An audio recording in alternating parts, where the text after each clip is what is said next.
자, 이번 시간에는 품사입니다. 그럼 품사의 개념정의부터 하고 시작해 볼게요. 품사가 뭐냐? 한자가 어렵기 때문에 한자어를 푸는 걸 통해서 우리 한번 쉽게 이해해 볼게요. 품이 들어간 단어 중에요. 이런 표현이 있어요. 성품. 들어봤죠? 굉장히 좋은 성품을 가지고 있다. 이런 말 들어봤죠? 혹은 이런 말도 들어봤을 거예요.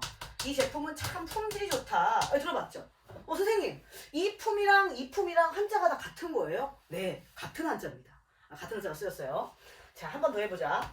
이 사라고 하는 단어는 말씀 혹은 말이라고 하는 뜻을 가지고 있는 말씀사라는 한자가 쓰였어요.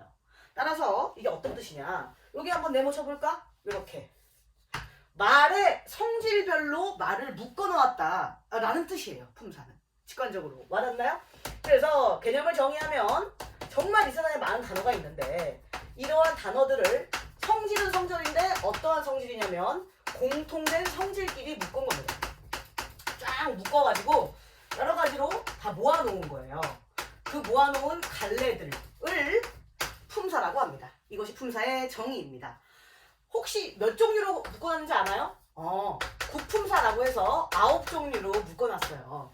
그럼 친구들 중에 품사가 몇 개야? 이러면 8개로 하는 친구들이 있는데 틀렸다기보다는 영어 공부를 할 때는 품사 개수 몇 개? 8개. 맞습니다. 8품사. 그런데 국어는 9품사예요. 됐죠? 좋습니다. 그럼 본격적으로 우리가 품사를 스타트를 할 건데 여기서 우리가 이런 얘기를 한번 해보면 좋을 것 같아요. 아이의 탄생과 한 아이의 탄생과 성장을 기준으로 우리가 품사에 대한 얘기를 한번 해볼까 합니다. 깜찍한 아이가 하나 태어났어요. 응애 하고 태어난 이 아이가 우리는 제일 먼저 아이가 태어나면 무엇부터 해줍니까? 사람이 태어나면 우리 제일 먼저 뭐 해주죠? 대출 자르죠. 그게 아니라 이름을 지어주죠. 네. 그래서 이 아이의 이름을 지어준다고 하여 우리는 명사가 탄생하게 됩니다. 이 세상에 이름이 없는 건 없죠. 이 아이의 이름이 뭘까요? 했을 때 이 아이의 이름은 선일입니다. 네. 선일이에요. 그런데 선일아 어디가? 선일아 이거 먹을래? 선일아 말면서 계속 선일이를 부르기가 불편하니까 선일이를 좀 지칭하기 좋은 표현 그녀라든지 선일이와 친구들 다 같이 묶어서 그들 이렇게 표현합니다. 우리들 이렇게 표현하기 좋은 명사를 대신하는 대명사가 등장하게 됩니다. 이렇게 명사와 대명사가 탄생하게 됐어요.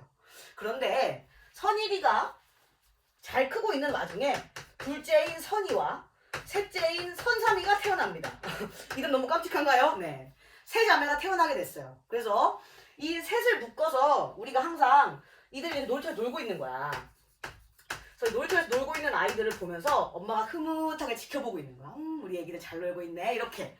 근데 선일이와 선이와 선삼이가 참 잘 놀고 있구나 라고 하면 문장이 너무 길어지죠. 약간 효율성 있게 표현하면 좋을 것 같지 않습니까? 그래서 이렇게 효율성 있게 표현하기 좋은 표현이 등장하기 시작해요. 이 셋을 한꺼번에 묶어서 뭐라고 표현하면 좋을까? 셋 이렇게 표현하면 편하겠죠. 셋이 참 잘 놀고 있네. 이렇게 돼요. 따라서 수사가 탄생하게 됩니다. 어때요? 괜찮아요? 좋아.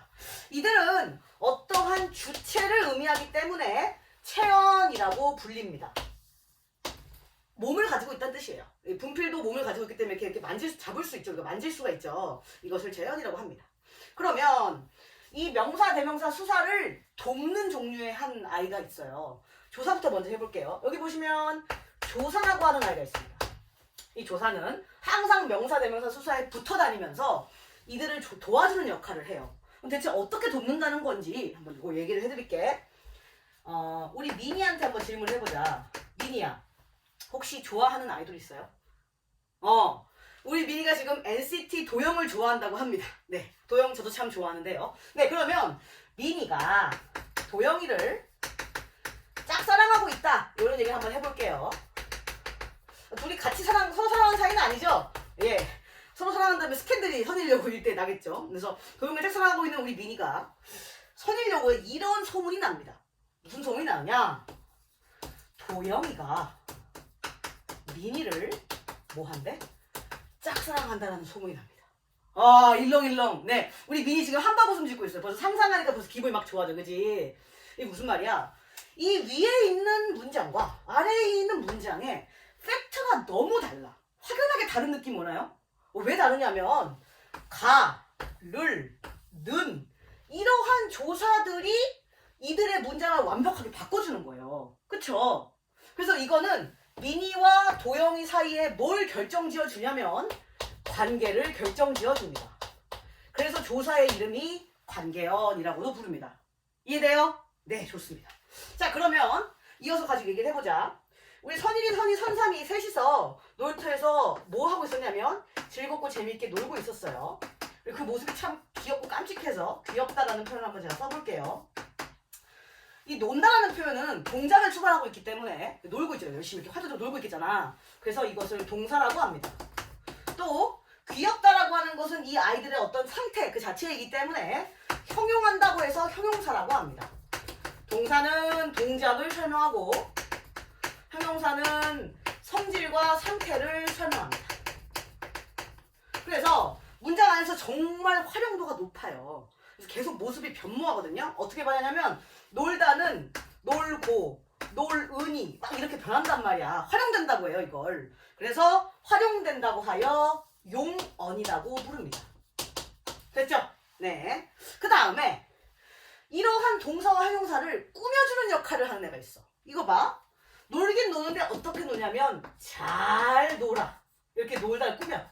또 귀엽긴 귀여운데 얼마나 귀엽냐면 너무 귀여워. 이렇게 정도를 표현해주기도 하고요.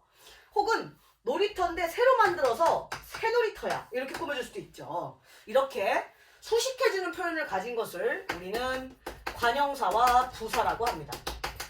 주로 관형사는 여기 있는 체연을 꾸며주고요. 여기 있는 부사는 용언을 꾸며줍니다. 이해돼요? 그래서 이 둘을 묶어서 우리가 뭐라고 부르느냐?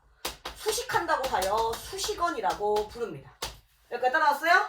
네, 좋아요. 자, 그 다음은 관형사, 부사, 그리고 조사. 선생님이 너무 띄었었군요. 네, 조사 했고 이제 마지막에 감탄사가 등장할 차례입니다. 이 감탄사 같은 경우에는 자신의 어떤 감정이나 혹은 부름에 대한 응답이나 이런 것들을 표현하는 건데 민수야? 이랬을 때 네! 라고 하는 거 혹은 이거 다 했어? 그랬더니 아니요 이렇게 대답하는 거 혹은 에그머니나 아쿠쿠 막 이런 거 있죠. 이런 표현들이 전부 다 감탄사예요. 근데 참 특징적인 게 뭐냐면은 다른 단어들은 서로 엄청나게 긴밀합니다. 얘는 얘랑 항상 돕고 동사, 형용사는 이들의 상태를 보여주고 있고 이것은 얼마나 그런지를 막 설명하고 있어서 서로 엄청 유기적인 관계를 갖고 있는데 우리의 감탄사만 굉장히 독립적으로 있어도 그만 없어도 그만이에요. 문장에서. 따라서 얘를 독립언이라고 부릅니다. 자, 여기까지 이해됐어요? 네. 그러면 이 윗줄에 있는 흰색으로 쓴 내용들은요. 무엇을 기준으로 분류를 한 걸까? 이 9개를. 네. 이것은 의미를 기준으로 단어를 분류해 놓은 겁니다. 그리고 이 아래에 있는 5가지는 뭘 기준으로 분류했냐면 기능을 중심으로 분류해 놓은 겁니다. 여기까지 따라오고 있어요? 네, 좋습니다.